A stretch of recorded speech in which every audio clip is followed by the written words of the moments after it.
जय श्री कृष्णा तो all student, आज हम संबंध बताने जा रहे हैं। संबंध के बारे में हमने कल बताया था। Relation and function, relation and function, relation and function. तो मैंने कल बताया था कि दो समुच्चय लेंगे और दो समुच्चयों का कार्तीय गुणन करेंगे। दो समुच्चयों का जब कार्तीय गुणन करते हैं, कार्टेशियन प्रोडक्ट करते हैं, कार्तीय गुणन के अंदर जो एलिमेंट आते हैं और इस प्रकार से कार्तीय गुणन परिभाषित था। ऑर्डर क्रम में आएंगे हमेशा x, y, जिसमें x बिलोंग करेगा a से, y बिलोंग करेगा b से, यानी सच में x बिलोंग टू a और y बिलोंग टू b। कार्तीय गुणन का ये एक फॉर्मूला है। और उसके बाद मैंने ये भी चर्चा की थी कि कार्तीय गुणन के अंदर जो एलिमेंट होंगे वो होंगे m क्रॉस n, और उसके बाद इसके उप समुच्चय होंगे, यानी कार्तीय गुणन के सब सेट होंगे, वो होंगे 2 की पावर m मल्टीप्लाई n। जितने ये उप समुच्चय बन रहे हैं स्टूडेंट्स, इन्हीं का नाम क्या होता है? रिलेशन होता है। यही संबंध है गणित की भाषा के अंदर।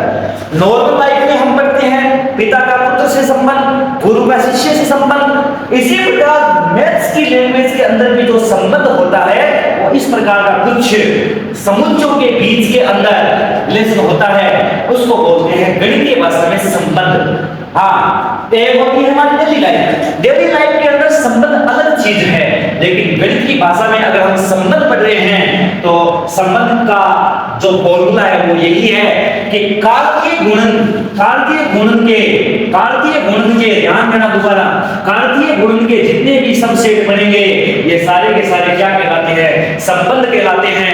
अब ध्यान देना, आगे मैं आपको बता रहा हूं पूरा प्रॉपर। हमारे पास संबंध को रिप्रेजेंट करने के, संबंध को व्यक्त करने के 3 तरीके हैं। नंबर 1 होता है तीर आरेख। दूसरा होता है रोस्टर फॉर्म, यानी रोस्टर रूप।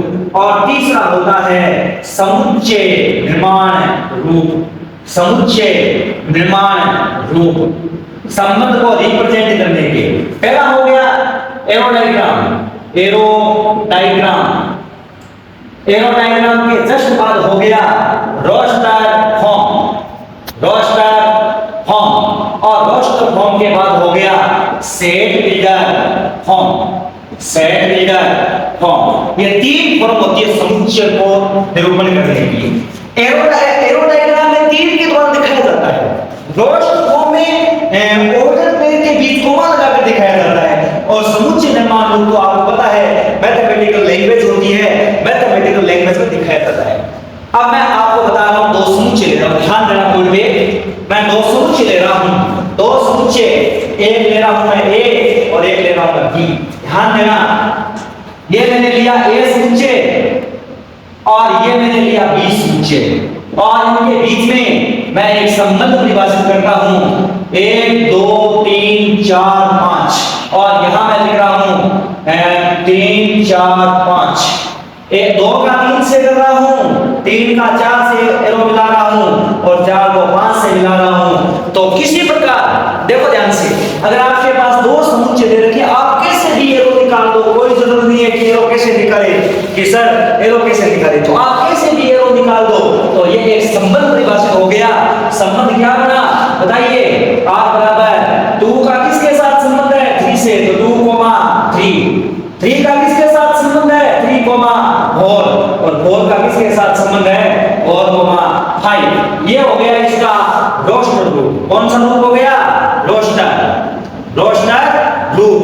यहां तो ये काम आने वाले एलिमेंट है, इनको बोलते हैं बच्चों प्रांत। काम आने वाले एलिमेंट देखो 3 चीजों के बहुत इंपॉर्टेंट। प्रांत को इंग्लिश में बोलते हैं डोमेन। क्या बोलते हैं? डोमेन। तो ए में काम आने वाले कौन से एलिमेंट है हमारे पास? 2 और 3 और 4। प्रांत हो गया। क्या हो गया? प्रांत।